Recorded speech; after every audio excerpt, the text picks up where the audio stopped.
¿Qué tal? ¿Cómo están? Bienvenidos una semana más a Gran Canaria Televisión, donde solemos abrir un espacio para hablar y en esta ocasión lo vamos a hacer para charlar con quien es uno de los periodistas históricos, de los periodistas más veteranos de nuestra tierra.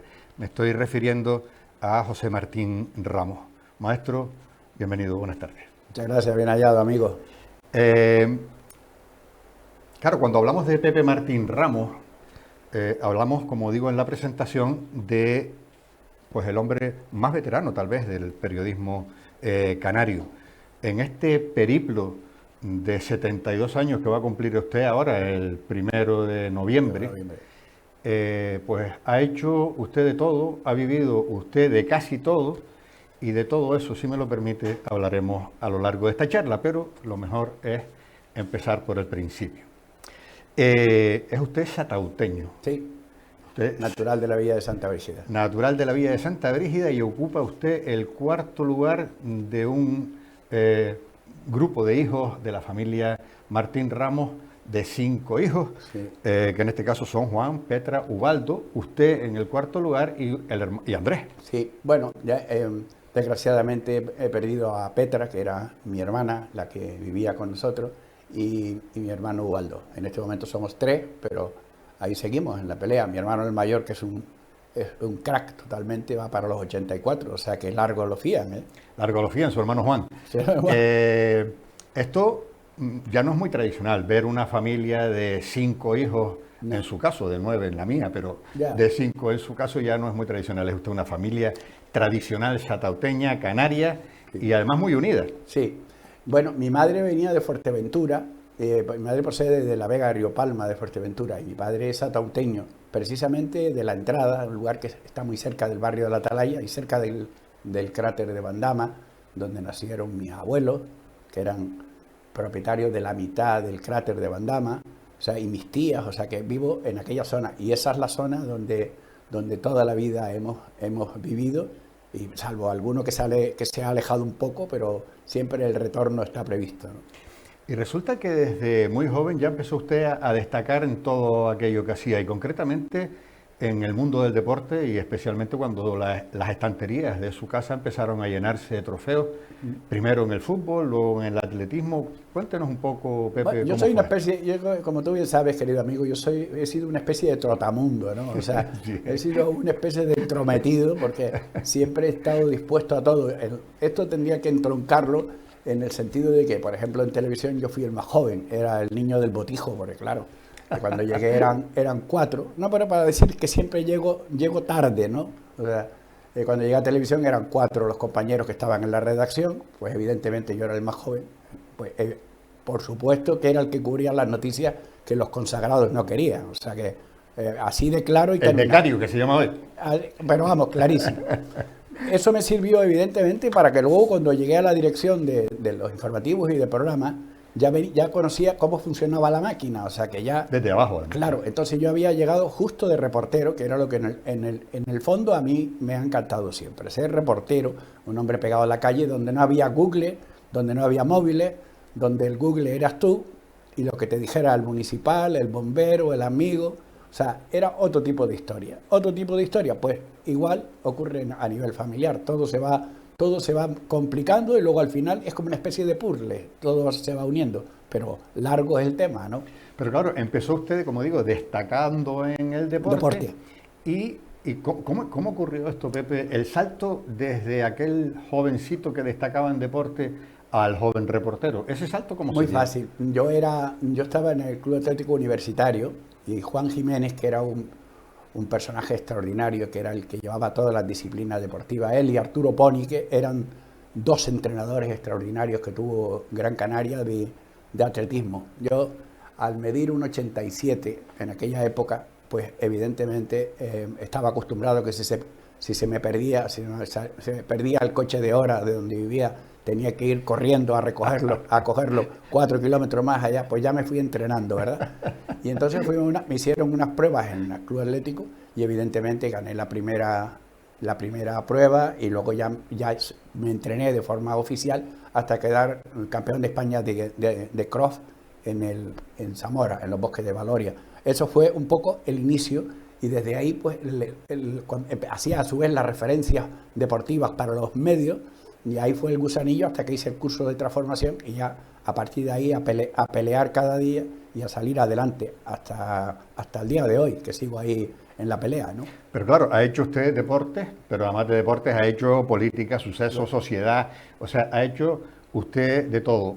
En esa vivencia, Pepe, hablando del periodismo de entonces y habiendo abarcado todas estas especialidades del periodismo, ¿cómo era el periodismo de entonces? Pues primero era un milagro, porque vamos a ver, su propio padre, sin ir más lejos, que es un histórico, un maestro de la radiodifusión, hacía sus labores con unos medios que desde luego hoy alguien nos ve por la calle con esos medios y nos manda al psiquiatra. Pero es que la radio funcionaba de aquella manera artesanalmente con esos medios, pero es que la televisión iba con un BCN 50 que era una cámara así, que necesitaba 3 personas para poder moverla y claro, esto quiere decir que todo ha cambiado. Eso en lo que se refiere a nivel técnico. A nivel profesional, aquella gente trabajaba de una manera entregada, no habían horas, no había momentos, amaban la profesión, luchaban, o sea, no tenían reparo. Tampoco habían las presiones que hay hoy a nivel político, a nivel empresarial, a nivel económico, porque desde que se ha descubierto que los medios son un poder, se acabó la libertad, porque los empresarios, evidentemente, los empresarios que tienen, los grandes empresarios, lo que quieren es, de alguna manera, como los políticos, que primero no, pero después sí, como las novias, pero aceptan casarse, ¿no? Ahí tienes el caso de la televisión canaria, donde nadie quería que la televisión canaria saliera adelante, y ahora están peleándose, llevan ahí repartiéndose trozos, han tenido que abrir un capítulo del Parlamento para buscarle un hueco al cuarto socio del gobierno, con lo cual cada uno quiere decir que quiere tener su trozo de pastel. O sea, vamos, está blanco y en botella, o sea que es un tema que no interesaba y ahí lo tiene. Pues algo así sucedía con la televisión pública española cuando era la televisión única en Canarias. Claro, aquel periodismo era un periodismo, como bien decía ahora Pepe, era un periodismo artesanal, era un periodismo vocacional. Total. No había horas, la noticia aparecía cuando aparecía y ahí estaba el periodismo. Y dentro de la inmediatez estaban la prensa escrita, que tardaba lo que tardaba en editarse el periódico, pero sin embargo la que estaba ahí siempre era la radio. La radio es la inmediatez, claro. La cercanía. La radio siempre fue fue y es el medio cercano, vamos. El 23F, por ejemplo, este país lo siguió a través de la radio. Efectivamente. O sea, hablo por referirme a un hecho cercano, ¿no? Cercano en el tiempo. La radio es la inmediatez total. O sea, usted con la radio coge en este momento el móvil y está haciendo la retransmisión en directo del carnaval. O sea, y televisión necesita 7 cámaras, 400 empleados y el que empuje la bola. O sea, me explico, cada medio ha ido evolucionando, afortunadamente. Por ejemplo, yo el otro día volví a mi casa, que es Televisión Española, después de mucho tiempo, donde permanecí 50 años, pues nada que ver, es un viaje al futuro, totalmente. O sea, cuando llegué allí y vi aquellas cámaras, o veo las cámaras de este estudio, claro, es que dice, la gente que nos está viendo dirá, pues este señor de qué habla, ¿no? Pues esta es la realidad. Allí, para hacer una noticia, por ejemplo, cuando se secuestró Eufemio Fuentes, necesitábamos 3 cámaras para hacerlo en cine. Pero además no se podía emitir de ahí. Había que llevarlas al laboratorio para que en el laboratorio fuesen revelados y luego montarlo, unir sonido por un lado e imagen por otro. O sea, era un periodismo, desde luego, artesanal y había que echarle mucho tiempo, muchas narices y se ganaba poco, también es cierto. Y claro, usted además tiene la experiencia, Pepe, de haber tocado todos los palos, ya no solo en cuanto a temática, sino en cuanto a medios. Sí. Escribió usted en prensa, que yo recuerde El Eco de Canarias e incluso el diario Dicen, que era un diario deportivo catalán. Sí, fui está usted bien informado. Yo fui el corresponsal del periódico Dicen en Canarias cuando Las Palmas estaba en primera división. Yo era un enamorado de la Unión Deportiva Las Palmas y sigo siendo. Y lo sigue siendo. A pesar de los pesares. De los pesares. Vamos a dejarlo ahí, porque la Unión Deportiva es un sentimiento, no es un equipo al uso, ¿no? Medio escrito, pero también se enriscó en Radio Nacional de España y finalmente incluso en la Radio Televisión Española en Canarias. En todo ese periplo y en toda esa variedad de especialidades del periodismo, hubo un montón de hombres y mujeres, compañeros y compañeras de ese viaje.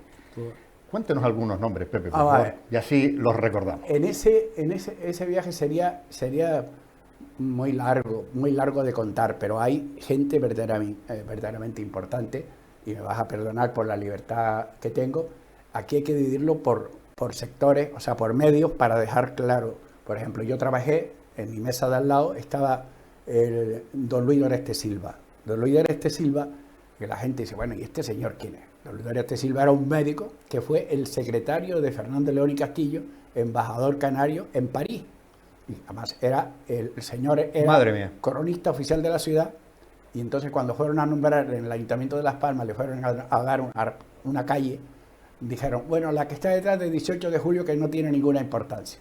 Claro, fíjate qué visión tenían los políticos de entonces. También tuve ocasión de estar en contacto, porque venía a la redacción su padre, José María Yaso Martínez, que compatibilizaba la radio, donde hizo una extraordinaria labor de magisterio, la Radio Las Palmas, la EAJ50, Radio Las Palmas, y con esa voz única e irrepetible, y luego en el periódico.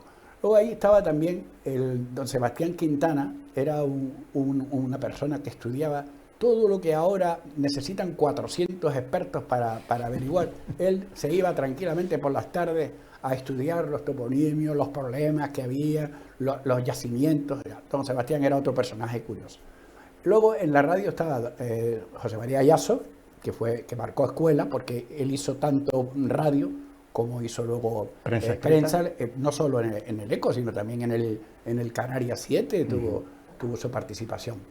Fue compañero, cuando yo llegué a televisión, había un compañero extraordinario, que Nanino Díaz Cutilla, Pascual Calagüí, o sea, Rosy Jorge, todas estas pertenecían a la gente, por decirlo de alguna manera, era la gente que ya estaba establecida ahí, ¿no?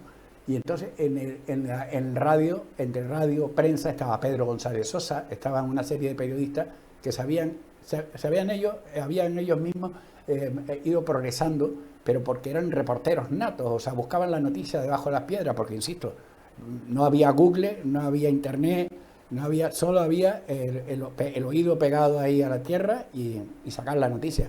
Claro, eso lo contaba yo a la gente cuando dirigía las redacciones de la televisión, y miraban para mí diciendo, está perdido el juicio, ¿no? O sea, ni eso tiene que ver, ni ese es el periodismo que se hace ahora. Para nada, ahora de laboratorio, hablo del periodismo de laboratorio. Hombre, hay excelentes periodistas que evidentemente queda reflejado su trabajo, pero luego las empresas han optado por hacer un periodismo descafeinado, porque con los salarios que paga, de luego no mantiene nadie aquí un nivel mínimo. O sea, y no es que nadie se haya hecho rico con esta profesión, pero tampoco va a ir a aportar en la pasta, ¿no?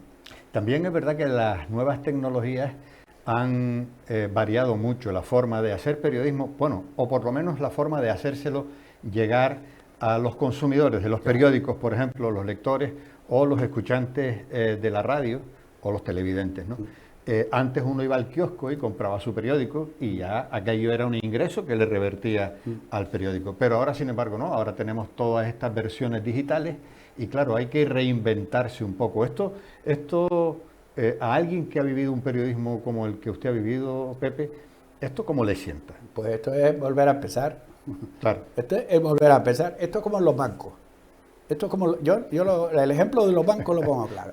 Tú llegas al principio a la ventanilla y te dicen, mire usted, aquí el servicio es de 8 a 11 y además, a partir de ahora usted los ingresos me los hace por el cajero y a partir de ahora usted me hace no sé qué. ¿Y qué pasa? La empresa se da cuenta que no necesita al empleado y entonces ¿qué ocurre? Dice, todos los ingresos por el banco, por el cajero, y el resto me lo hace usted por internet.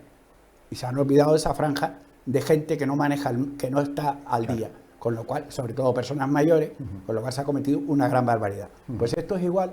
Ahora resulta que lo que antes necesitaba 5 personas para hacer una noticia, ahora están los que se llaman los telereporteros. ¿Quiénes son? Un señor que hace la imagen, el sonido a la vez, porque la cámara está preparada, y a su vez el periodista. O sea, el teleperiodista, que es un ejemplo claro de cómo se ha hecho en América y en todas partes. Aquí necesitábamos por un convenio colectivo de cuando de cuando Franco era cabo, pues claro, 7 personas para hacer una noticia, así pasaba. Pero lo que tú preguntas es muy interesante porque es el cambio brutal que se ha producido. Es un cambio brutal, sí. Igual que se ha producido en la sociedad, el ejemplo que te he dicho de los bancos es tan real en los medios como cierto. Las empresas han ido eliminando, fíjate, ya en los ingresos publicitarios evidentemente no son los que eran, y más después de la que está cayendo. O sea, totalmente comprensible. Pero es que el futuro de los periódicos escritos, de la prensa escrita, esa que nada más olerla parece que tú te sientes ya informado, van a tener que reinventarse, porque claro, ya no es lo de antes, lo dijo el periódico, pero es que ahora hay 17 plataformas donde todo el mundo cree que es periodista, o sea, y entonces escribe, yo vi el otro día una discusión sobre un tema importantísimo del país, donde había gente que dejaba sus planteamientos, pero unos planteamientos absolutamente aberrantes, y sin embargo estaban convencidos de que tenían la razón. Claro, este formato de periodismo, a lo mejor, al faltarle tanto ese factor humano, el factor del profesional, persona, no tanto técnico, a lo mejor se ha olvidado, o a lo mejor es un parecer, yo se lo planteo a usted y abrimos el debate. A lo mejor se ha olvidado de que entre las tareas del periodismo hay 2 fundamentales, no solo informar, sino también formar. Claro, si ahora mi medio de comunicación pertenece a una plataforma y esa plataforma pertenece a un empresario que tiene un sesgo, yo tengo que responder al sesgo de esa plataforma. Y claro, entonces a lo mejor ya no formo en aquello que antes llamábamos pensamiento crítico, claro. Y ahora, bueno, pues cada uno termina comprando su periódico con respecto a su línea o busca en Google toda aquella información que se asemeja a aquello que él opina, con lo cual ya no se enriquece, sino que simplemente lo que hace es verificar aquello que sigue opinando él mismo. ¿Cómo lo ve usted esto? ¿Tú qué quieres? ¿Que te cuente la verdad o que te responda a ti? No, quiero que me cuente la verdad, porque ya para sentarnos a hablar de cualquier cosa, no, hablamos de la verdad, que es lo que se suele hacer hablando de periodismo. La verdad lo acabas de definir, o sea, no demos más vueltas, o sea, hay que dar más vueltas. Hombre, la gente que quiere la buena imagen, la realidad es lo que tú acabas de contar, no hay otra. ¿Qué ocurre? Con la historia tal como está planteada, como decía antes, o los medios se buscan una nueva fórmula que hacen en otros países, y desde luego quedan despolitizados, porque claro, ten en cuenta que la gente está hasta las narices de la política y de sus políticos, porque nunca hemos tenido una clase política tan mala y tan ramplona, pero en todos los niveles, o sea, y mira que yo... Da igual el color, efectivamente. En 50 años he visto todos, los blancos, los rojos, los amarillos, los encarnados, los azules, los que vienen, los que pobrizos y los malayos. Los que se quedan, todo. Bueno, y yo no hablo con mucho respeto y con mucha educación, evidentemente, porque los he vivido, o sea, que no me lo ha contado nadie. No sé, ¿cuál es la historia? Los políticos, mientras están en la oposición, tienen siempre una solución. Cuando llegan al gobierno tienen un problema, no tienen la solución, es mentira. Claro, y entonces esto es un poco lo que nos está pasando, nos están engañando, no sé, la gente ha llegado al convencimiento ya de que vota al menos malo, o sea, cuando ya... Qué triste eso. Cuando esto sucede tiene que ser muy triste, pero para todo el mundo, para todo el mundo, porque en este momento dices tú, bueno, voto aquí porque aquí hay un pensamiento claro, sencillo sobre una postura, una fijación de posiciones y tal. Es que todo eso se ha perdido, amigo mío, todo eso se ha perdido. Y entonces el periodismo no es capaz de analizar eso. Lo hace, como tú bien dijiste, civilinamente, porque en esto me recordaste a alguien. Como tú dijiste, civilinamente, depende quién sea el dueño del... Bueno, muy civilinamente no lo dije tampoco, Pepe. Yo creo que fui más o menos claro. Te estoy dejando bien. Quiero decir que has dejado esa línea que hay ahí, que es la línea umbilical, que establece que depende de quién es. Si el patrón es pro no sé cuánto, es no sé cuánto. Este problema lo hemos tenido en los medios públicos, sí. Pero problema grave. O sea, en los medios públicos todo el mundo quiere mandar. Todo el mundo quiere mandar. Los que no tenemos carné, ni hemos tenido carné, o sea, somos gente... De pertenencia a... Sí, cada uno es... Lo bueno de la democracia, para los que todavía no se han cultivado en esto, es que hay que respetar la opinión de los demás. Porque yo tengo que respetar la tuya como tú tienes que respetar la mía. Y eso no quiere decir que no seamos amigos. Es que no lo han entendido todavía. No sé cuál es la movida. La movida está clarísima. O sea, tú tienes que respetar esto. Pero si la gente quiere manipular los medios, y entonces los que no son de la cuerda del partido del gobierno, sufrirán la represalia de no sé qué, porque claro, como los cargos son de confianza, al final te lo dan, pero porque no hay otro, o sea, que no creas que tampoco que es porque eres un tío brillante. Qué triste que llegas a los cargos en función de que por eliminación. Pues claro. esa es un poco la historia. ¿Qué pasa hoy día? Hoy día la gente se va a buscar la noticia fresca, o sea, pero ve la noticia y luego va a contrastarla, fíjate. Es que el lector de hoy tiene que trabajar doblemente. Antes lo decía el periódico. Mi padre en paz descanse decía, lo ha dicho el parte. Y eso iba a misa. Eso iba a misa, claro. ¿Qué pasa? Ahora tú ves una noticia en cualquier plataforma, en cualquier medio y dices, voy a contrastarlo. ¿Qué medios me dan seguridad? Claro, ahí viene. Si lees El País, sabes por dónde va. La misma noticia, La misma noticia. Si ves El País, tiene una orientación. Insisto, la misma noticia. Ves ABC, tiene otra. Pero te vas al Mundo y tiene otra. Si está Pedro J. Ramírez, tiene otra. O sea, ¿qué quiere decir con esto? Que la gente tiene que dedicarse a contrastar y seleccionar, cuando antes era algo que la credibilidad de la profesión te la daba. O sea, la credibilidad, el señor... Pero esto que acabas de decir tiene un trasfondo serio, ¿eh? Es que es muy serio. Esto tiene que acabar por de ejemplo, decir, es muy serio. ¿Por qué en América y en los países serios el presentador de los informativos es el que más credibilidad tiene?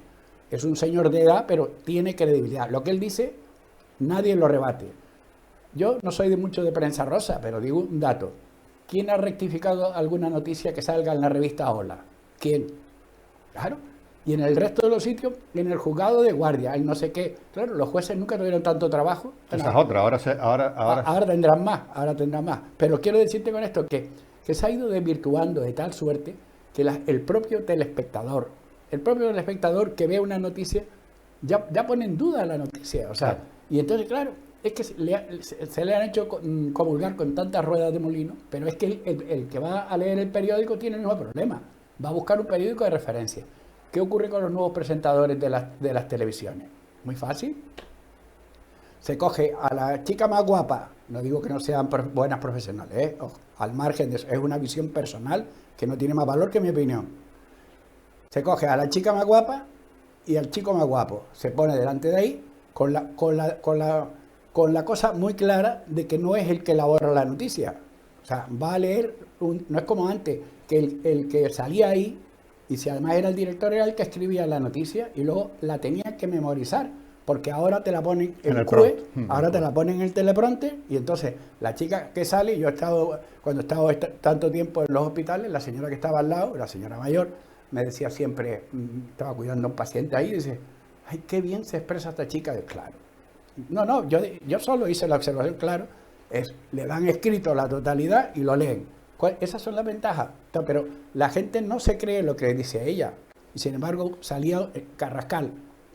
Un ejemplo, Carrascal tenía una determinada tendencia, perfecto, pero la gente sabía lo que decía Carrascal, que era cierto, pero con esta inclinación. Claro. Pero claro, es que hoy no sabes por dónde van los tiros. O sea, y encima nos hemos metido en el mundo de las fake news, entonces bueno, eso ya es harina de otro costal. Pero esto es muy serio, lo acabas de apuntar tú. La fake news es un tema que está haciendo un daño terrible. Terrible. Porque está creando, es como con la dosis de la vacuna, están creando desconfianza en la gente. Efectivamente. Y en temas tan serios como el de las vacunas o en el otro, con esas cosas no se puede jugar, porque entonces es peor la desconfianza. Pero fíjate, Pepe, las fake news son peligrosas, como usted bien acaba de decir, pero las fuentes que las crean también son más peligrosas. Y eso ya, ahí sí que no vamos a entrar. Sí, porque pero hay una agencia, hay agencias que se dedican a eso. Efectivamente. Agencias que se dedican a eso, al bulo, a transmitir el bulo, y además cobran campañas.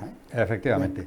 Después de esta comparativa que acabamos de hacer entre el periodismo antiguo y el periodismo actual, el periodismo clásico de toda la vida y el periodismo actual, vamos a regresar al personaje y al periodismo del personaje. Hubo un trabajo periodístico que usted hizo del que tal vez no guarda usted muy buen recuerdo, sí. Porque, pues nada, incluso fueron 2 o 3 hombres, no recuerdo bien, y dispararon a su casa y al final los detuvieron. ¿Esto por qué ocurrió, Pepe? Esto fue en el año 75, 76 creo que era, no estoy ahora muy convencido. Yo había hecho una información, yo como bien has dicho, yo era un joven absolutamente enamorado de la profesión y sobre todo a esa edad estaba y sigo un defensor de la verdad y la claridad, vamos, por encima de todo, porque el mentir no lleva a ningún puerto, porque en todas cosas tiene las patas cortas, como dice la gente, y tienen razón.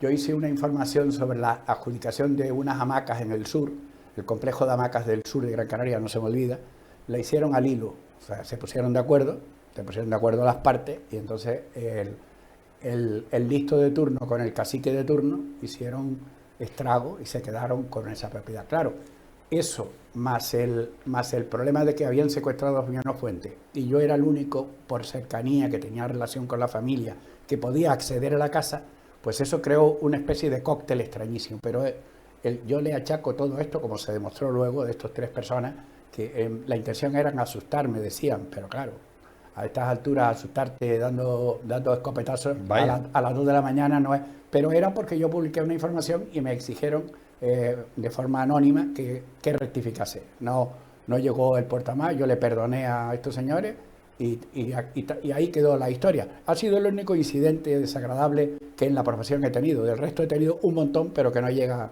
a asemejarse a este, ¿no? Y de ese un montón resulta que en 2 grandes ocasiones Pepe Martín Ramos se fue a la isla de La Palma. En el año 71 a transmitir en directo nada más y nada menos que la erupción del volcán del Teneguía. El Teneguía es un milagro, porque yo no había visto nunca la erupción, a pesar de vivir cerca de un volcán, afortunadamente apagado y fallecido, felizmente fallecido, que diría el mago. Estábamos en la isla de La Palma grabando para Nodo y para Televisión Española estaba Ramón Saldía y Félix Urquijo, que eran dos cámaras extraordinarios. Estábamos haciendo un programa. Mientras Ramón Saldía grababa para Telecanaria, Félix Urquijo, que era un exquisito de la fotografía, hacía documentales de Canarias para el Nodo. Y coincidimos en un punto donde de buena primera una montaña de picón enorme. A mí el picón no me extrañaba, yo vivo a la orilla de Bandama. Pero claro, cuando aquello empieza a abrirse, y entonces está el sabio del lugar, que es el señor mayor, dice, ¿esto es el volcán? Ah, pero que estaban ustedes en otra cosa. No teníamos nada que ver con... No fuimos a cubrir Eso es nada. buenísimo, eso es buenísimo. Nosotros fuimos a grabar esa zona porque, ya te digo, para Nodo y para el Telecanaria.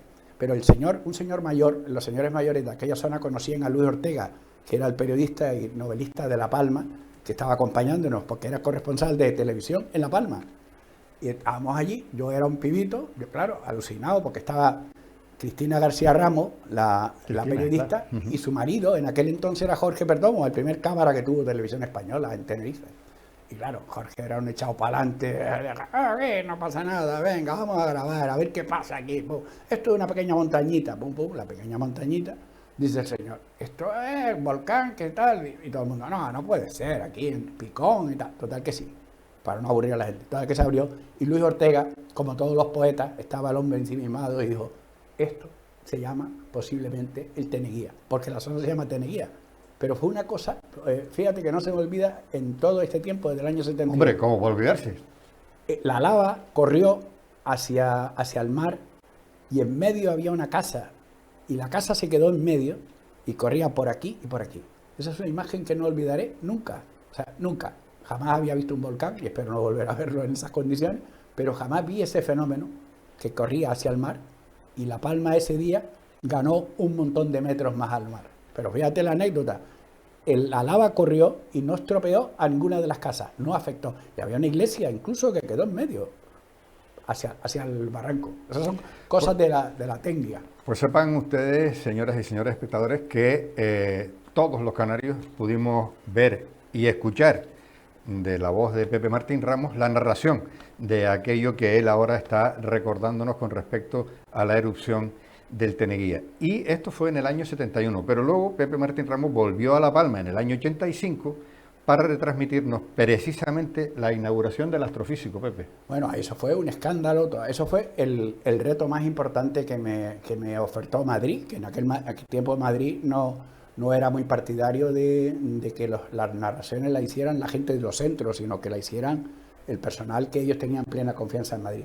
Vinieron 7 jefes de Estado, vinieron 5 casas reales, O sea, en los altos del Roque de los Muchachos, el Astrofísico de La Palma, que es el complejo más importante que hay en este momento en el mundo, se inauguró con la presencia de Su Majestad el Rey, en ese momento don Juan Carlos I, y además, ya digo, 5 casas reales y 7 jefes de Estado. Fue un acontecimiento importantísimo y un dato extraordinario.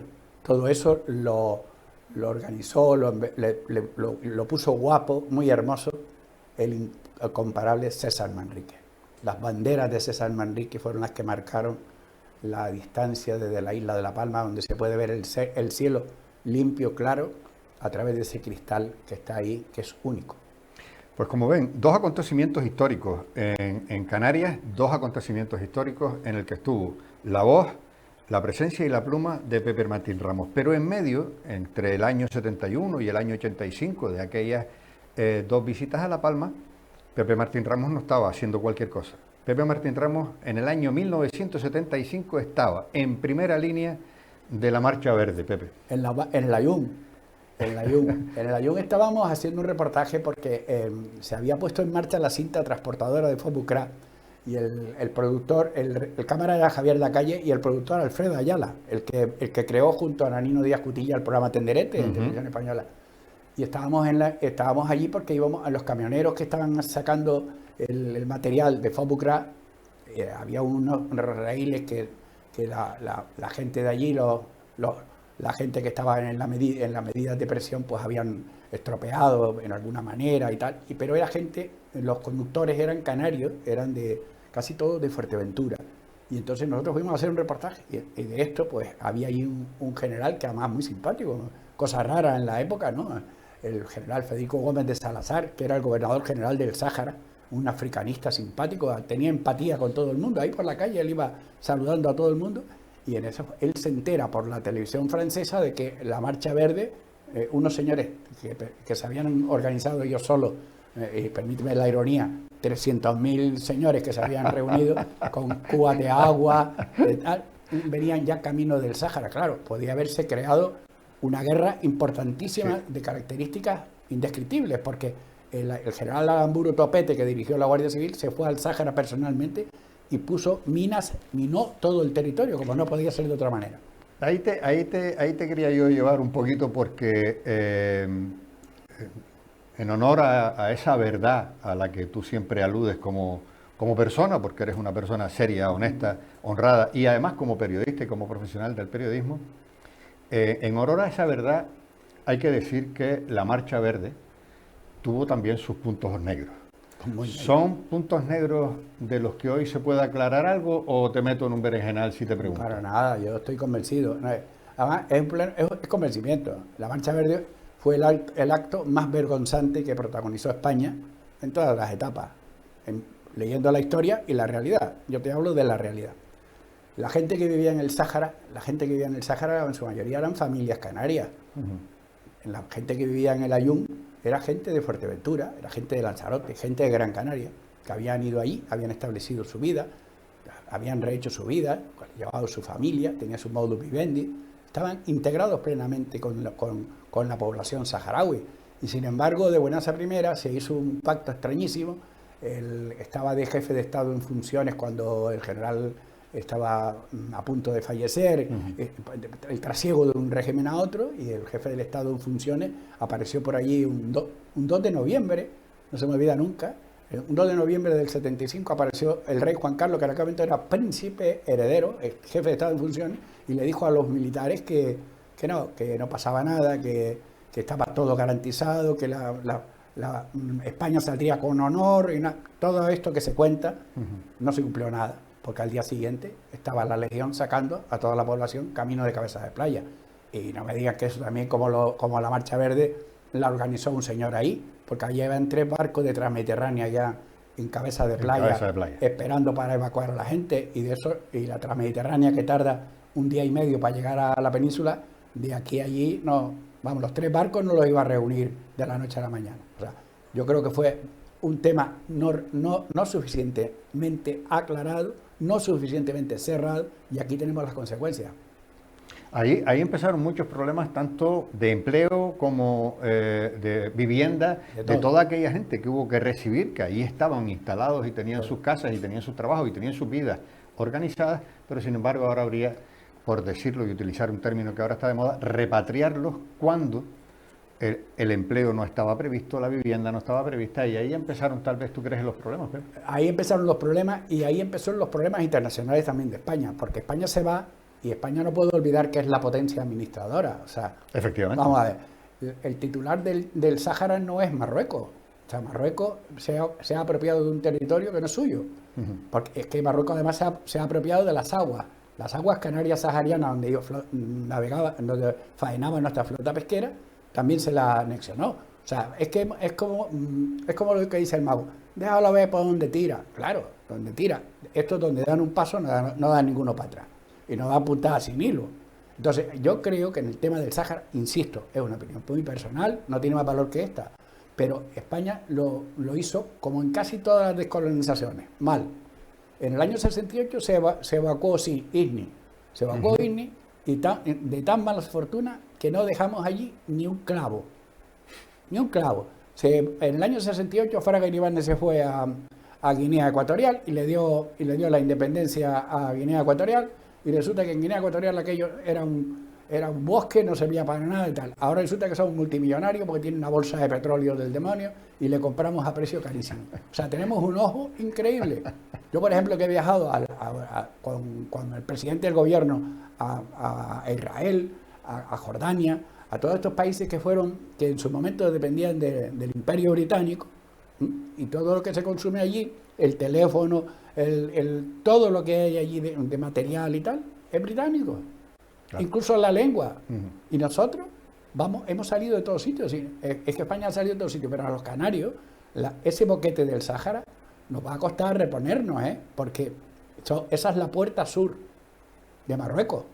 Y cualquier medida de presión, ahora que está la embajadora presionando aún más, esa puerta está siempre abierta, porque la tenemos abierta, que es la puerta de los emigrantes, que ellos han utilizado torticeramente, porque una cosa es el emigrante y otra cosa es lo que meten dentro del mismo concepto, ¿no? Como ven, después de pues más de 40 años dedicado a esta profesión, todos estos acontecimientos históricos de Canarias han estado, como digo, de la mano, de la pluma y de la voz de Pepe Martín Ramos. Pero si hay algo que está guardado con mucho celo, con mucho cariño, además, en la retina de todos los canarios, de todas las generaciones, es Pepe Martín Ramos y la romería de terror. Pepe, ¿llevas cuántos años haciendo romería de terror para la televisión española en Canarias? En terror 40 años. En este año que hemos tenido en blanco y negro, desgraciadamente, este año nefasto que hemos pasado, se ha hecho un refrito en el estudio, pero en el próximo año, o sea, en este año en curso, será la romería número 41. O sea, y también, como todo, llegas a terror por casualidad, porque el primer narrador para televisión de la romería fue Pascual Calauí. A la siguiente romería yo iba de ayudante. A la siguiente romería, Pascual Calauí se tenía que ir a retransmitir un partido a la península, y el niño tenía que hacerse cargo de aquello. O sea, y claro, con más valor que otra cosa, y eso sí, me sirvió para prepararme bien los temas, y con la ayuda de profesionales en materias de historia y tal, me fui pegando en aquel tema hasta el día de la fecha, 41 años.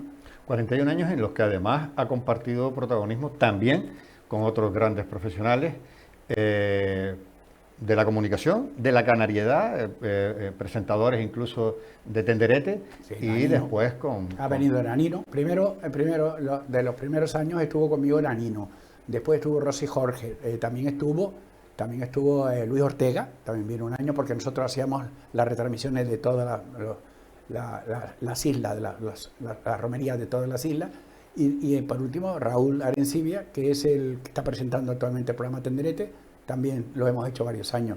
También no hay que olvidarse de una figura también importante que ha colaborado y que es un hombre muy vinculado a terror, a través de su historia y sus escritos, que es Antonio Cruz Domínguez. Antonio, El hombre, periodista Antonio Cruz Domínguez. hombre, Antonio Cruz Domínguez. Pues yo creo que Antonio tiene el récord le han nombrado coronista oficial de la Virgen, o sea que creo que él tiene 50 años haciendo información de terror, pues fácil, porque él fue redactor jefe de la provincia y ha estado siempre a través de Radio Popular o a través de Televisión Española o a la Televisión Canaria, siempre de asesor.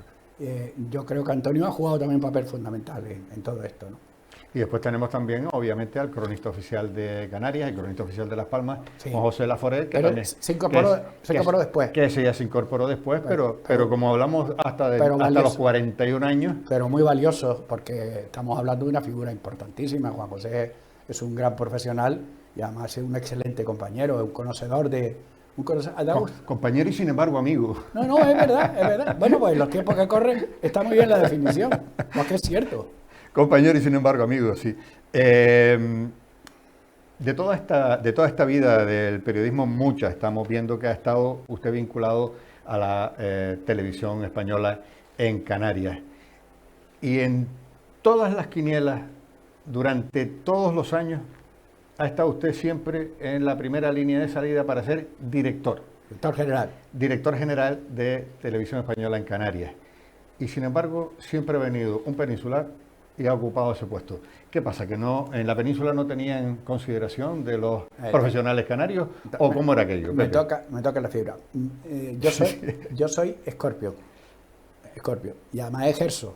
Ah, muy bien. Eso está muy bien. Soy Escorpio y además ejerzo. Porque nací el 1 de noviembre. El convencimiento a la gente hay que convencerla con hechos. O sea, vender humo es facilísimo. Los partidos, como decía antes al principio de alguna manera, yo de este tema no he hablado nunca, voy a hablar hoy.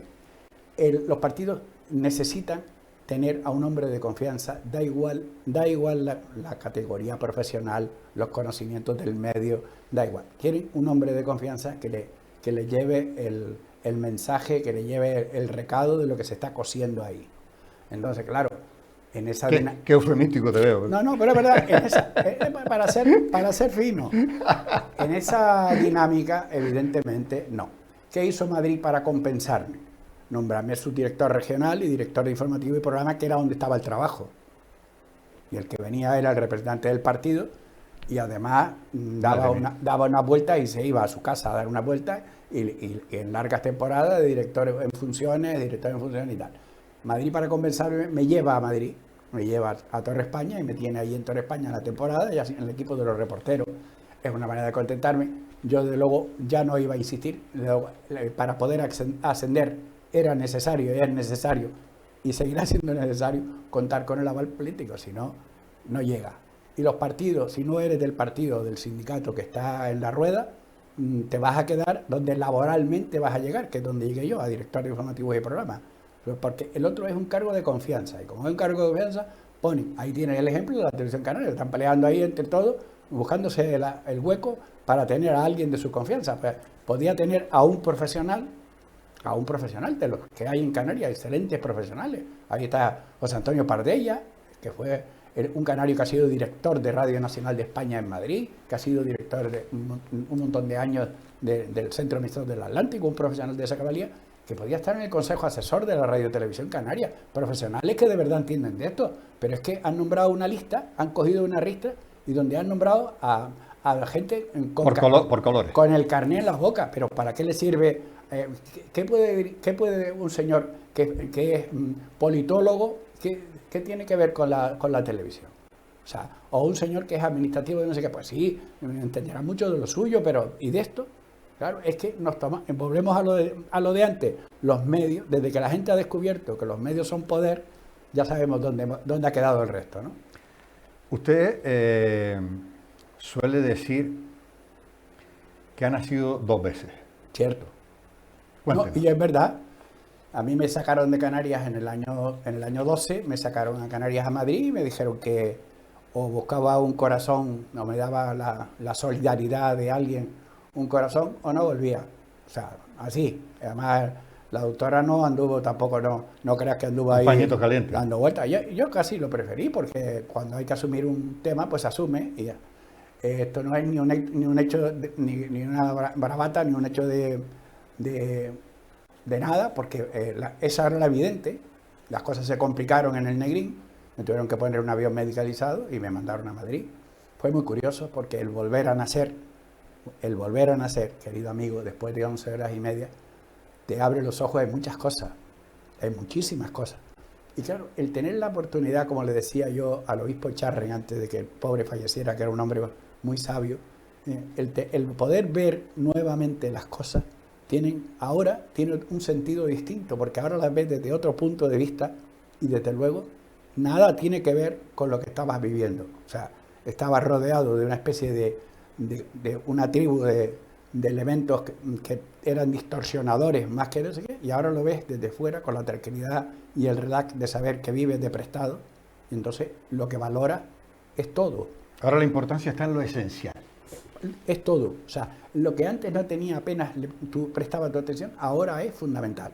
Y yo estoy muy contento, no solo de que haya tenido esta suerte, porque esto es una suerte, los que fueron conmigo, muchos no la tuvieron, pero el haber tenido esta suerte y que a través de tanto tiempo, un año, en el 12 de octubre, ingresado en el 12 de octubre, esperando que llegara el corazón y que no llegaba, y se iban agotando los días, el haber pasado ese punto te da también una sensación, unos sentimientos distintos. Y eso motivó que utilizara a una diputada canaria, como es Ani Orama, y le puse en contacto con el equipo de Madrid, y ellos iniciaron la gestión para que tengamos ya una unidad de trasplante en el Negrín. Eso es una gran satisfacción, Hombre, porque yo viví el drama, lo que es vivir fuera, y vivir la vergüenza de lo que paga el Servicio Canario de Salud a los enfermos que van fuera, que además los obligan a ir con acompañantes, y le dan 50 euros para que desayune, almuerce, cene, duerma y vuelva. O sea, 50 euros como quien está en el Puente Piedra y está ahí. O sea, le cuento esto para que yo me lo he tomado de esa manera y ahora veo, evidentemente, los temas de otra manera, de otra forma, y mucha gente se ha ido aclarando el panorama, por decirlo en plan suave. pero en cualquiera de los casos y dentro del marco de esto que me cuenta, usted sigue ejerciendo el periodismo, pero además con tintes de humanismo incluso, ¿no? Sí. Es decir, lo cuenta, relata qué es lo que le pasó, la importancia que tiene para personas que pueden estar en la situación como usted, es decir, forma e informa y encima aporta posibles soluciones. Yo voy a los hospitales, me llevan para animar a la gente que está en las condiciones que yo estaba. Por ejemplo, yo voy al 12 de octubre y no puedo, me hacen los controles, pero luego me hacen el recorrido, el paseillo, porque no se explica que la cara, si usted ve cómo salí del Negrín y cómo era la actualidad, que es motivo de un congreso que hubo del que soy integrante porque utilizaron mi imagen. Es más, en la Facultad de Medicina de aquí, de Las Palmas de Gran Canaria, la operación de corazón que los futuros médicos están estudiando es la mía. Es la mía. Yo me enteré que era la mía porque yo cedí los derechos, evidentemente, porque la hija de un amigo está haciendo eso y el profesor se le escapó y dice, bueno, pues este es el trasplante de un conocido periodista de aquí y tal. Yo, pero ese señor es amigo de mi padre, por eso me enteré. Yo no la quiero ver, no la quiero ver. Pero lo que quiero decir es que a esa gente que está ahí años esperando, con la angustia de saber si mañana va a venir un corazón, hay que darle ánimo. Y yo voy encantado de hacerlo. Pero permíteme que te cuente una anécdota que muy poca gente sabe. Mira, cuando estaba de reportero en Gando, relacionada con esto, cuando estaba de reportero en el aeropuerto de Gando, había un dato importantísimo. Venía un señor de Sudáfrica, llegaba el típico inglés, en pleno verano, vestido, forrado, que parecía que iba al Polo Norte. Y entonces Ángel Tristán Pimienta y yo éramos los dos que estábamos, uno por la provincia y otro por el ECO, nos estábamos allí y como nos habían mandado al aeropuerto, pues vamos a pasar la tarde. Venía un vuelo solo de Sudáfrica y aparecía este pintoresco personaje, aparecía por allí y se sentaba con nosotros, porque el aeropuerto antiguo tenía una terracita ahí, era súper agradable, súper cercano. Y entonces Tristán Pimienta, que tiene muchas cosas, pero es un tipo con un genio increíble. Este nos contaba siempre una batalla de que él se dedicaba al trasplante de corazón. Y viene usted del año que estoy hablándole. Y entonces dice Tristán, a este le vamos a gastar una broma. A la siguiente semana, cuando este pollo pasa por aquí, porque era Christian Barnard, el médico que primero hizo el primer trasplante del mundo, le trajo una manzana y le dijo, Tristan, a que usted no es capaz de ponernos aquí sobre la manzana cómo sería su trasplante de corazón. Nosotros en la ironía de que iba a ser el ridículo. El tipo cogió su navaja, pum, pum, dice, aquí lo tiene. Nos devolvió la manzana hecha polvo, se fue y al cabo del tiempo nos enteramos que el personaje con el que nosotros nos vacilábamos era Christian Barnard y gracias a él yo vivo. Fíjese usted cómo es la vida. Madre mía. ¿Viste cómo es la vida? Qué anécdota más bonita, qué anécdota más interesante. Pero alucinante. Interesantísima, interesantísima. Además de haber nacido 2 veces, también ha sido, aparte de haber nacido en la familia Martín Ramos, ha sido 2 veces más hijo. Sí. Ha sido hijo predilecto de la villa de Santa Brígida y después hijo adoptivo de la ciudad de Las Palmas de Gran Canaria. Otros 2 momentos importantes. Un honor, pero en este tema hay que ser un honor. Yo creo que fue producto de un montón de casualidades, porque en estos temas de honores y distinciones, estos temas antes se le daba a la gente que la iba a palmar. O sea que, no, pero lo digo en serio. Pero luego resulta que hay gente extraordinaria. Hoy está sembrado, Pepe. Pero es verdad, es la forma que lo tengo yo de definirlo. No creas que tú me conoces tampoco. Vamos a ver, las ciudades y los pueblos que de alguna manera hacen este homenaje a determinadas personas que viven, es como poner a una persona viva el nombre de la calle. Yo estoy de acuerdo en los homenajes a las personas en vida, pero otro tipo de homenaje porque eso queda para la posteridad. Yo creo que las corporaciones no se percatan de que hay un montón de gente que ha ido desapareciendo y no se le tiene en cuenta. Sí, o sea, entonces, no, el espíritu de la oportunidad. No me cuente usted, Monserga. Si usted no es el espíritu de la oportunidad. No tengo nada que contarte de eso. No, yo sí sé, no te voy a contestar a eso, porque yo sí sé, porque es una injusticia. ¿Por qué? Porque gente que marcaron una época, si se quiere recordar a esa época tal como fue, hombre, si quieres decir la verdad, porque lo que no puedes es reinventar o tratar de reescribir la historia. La historia es una, la interpretación es otra, pero la historia es una. Entonces, ¿qué ocurre? Con estas cosas hay que tener mucho cuidado. Yo tengo la fortuna de que en Santa Brígida, yo nacido y criado en Santa Brígida, pues tengo toda mi vida ahí, pero claro, yo viví mucho tiempo en Las Palmas, cuando estudiaba, viví mucho tiempo con mi hermana, que acaba de fallecer, y con mi tío, que era invidente. Yo fui lazarillo, yo era que llevaba a mi tío a ayudarle para que el hombre me vendiese su cupón ahí en Cairasco, mientras yo iba a estudiar. O sea, quiere decir que yo estaba vinculado a Las Palmas. Yo, por ejemplo, conocí a Tadeo cuando jugaba al futbolín ahí en el Perico, o yo por la Plaza de Santo Domingo cuando jugaba al fútbol en el Santo Domingo. Quiere decir, yo estaba vinculado, pero yo he hecho la retransmisión de la gala del Carnaval de Las Palmas de Gran Canaria para todo el país.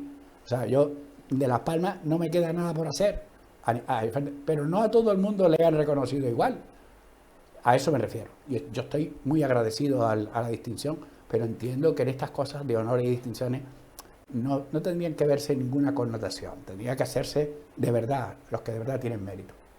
Hemos hablado, y ya por ir terminando, Pepe, hemos hablado de todo lo que has hecho, pero y todo lo que te queda por hacer, porque yo sé que tú estabas en ciernes, tenías un libro que ya no sé si terminaste, o qué más proyectos, aparte de tus colaboraciones en la Radio Televisión Canaria semanales, y de atender a compañeros para venir a programas como Espacios para Hablar. Un placer venir aquí y les deseo toda la suerte del mundo, porque que nazca un nuevo medio como este, esa es una excelente noticia. Yo me quedan muchas cosas por hacer, espero. El libro no está terminado por una razón sencilla, porque cuando cambiaron el sistema de Radio Televisión Española en Canarias, que teníamos un archivo de 40.000 cintas, el genio que teníamos de jefe técnico se cogió y mandó a la máquina que convertía a Madrid. Entonces teníamos que estar pendientes de Madrid para que empezase a rebotarnos la cinta, porque claro, la entrevista a Hussein de Jordania, la entrevista a Fidel Castro, la entrevista al profesor Tierno Galván, la entrevista a Severo Ochoa, la entrevista a personajes que me interesan para enriquecer el libro, para que no sea el típico cuento del abuelito, porque claro, yo también tengo hijas. Pero claro, ¿y qué quiero decir con todo esto? Pues que el de Tenerife fue más listo, y cogió, le dijo que sí, lo había enviado y se lo quedó. Entonces, desde Tenerife ha ido replicando, que se llama esto, convirtiendo en el sistema de edad, y se ha ido quedando. Las imágenes que están en Tenerife las he salvado. Las de Madrid he tenido que ir a cuentagotas, porque como han llegado estos nuevos poppers ahora y tal, todo hay que hacerlo por escrito y además vía email, porque claro, los derechos de imagen, oye, pero la imagen es la mía. Vamos, que está en camino. Y ya yo creo que de un momento a otro, pero no te lo pierdas porque algunas de las cosas te he contado aquí, muchas más de las que tú crees, porque el libro tiene tela.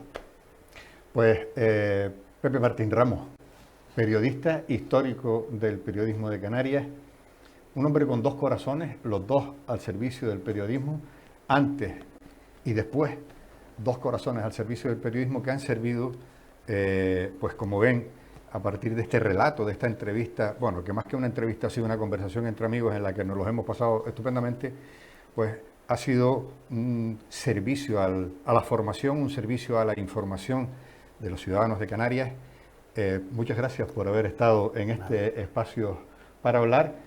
Aquí no necesitas tener carne de nada, esta es tu casa, ven para lo que quieras, cuando quieras, Pepe. Muchas gracias. Veo que no necesito carne de nada, otra cosa pues ni me lo han pedido. Pero te quiero añadir un dato importante, un dato que es curioso por lo menos. A lo largo de ese tiempo también tuve tiempo para ser juez de paz de Santa Brígida. Ah, es verdad, lo recuerdo. Y hice 200 bodas. Lo recuerdo. Hice 200 bodas, que además la anécdota es que por la calle la gente te para y dice, oiga, usted me casó. O sea, pero esto lo cuento en plan anecdótico, sí, porque sí. Claro, la gente no entendía cómo el presentador de la televisión casaba al padre y venían los niños pequeños y decían, este señor es el cura.